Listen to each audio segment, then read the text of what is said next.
So here we are at Winchester Palace. This is the start of the story I'm going to tell you today. It was originally built in the 12th century for the Henry of Blois.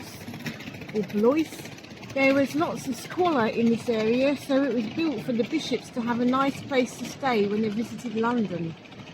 Henry of Blois was also the Chancellor of the Exchequer.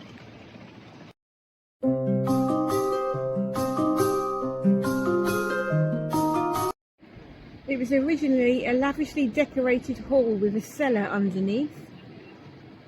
Also tunnels leading to the river. Also originally included a prison, where we're going next, and a brewery.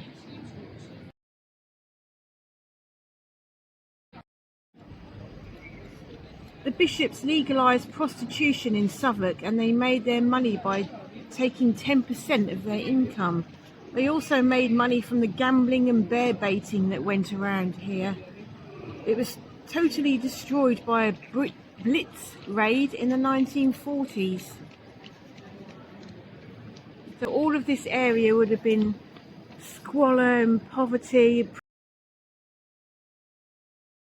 prostitution, crimes going on, and everything in this area. These are all new buildings.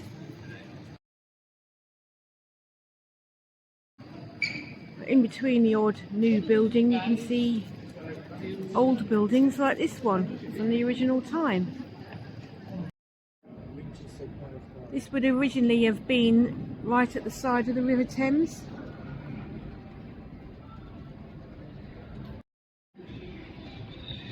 All of this bit here was under the ground, and it was the cellar for the wine. It's hard to tell, but it's a palace. In its day, it made Buckingham Palace look like a shed.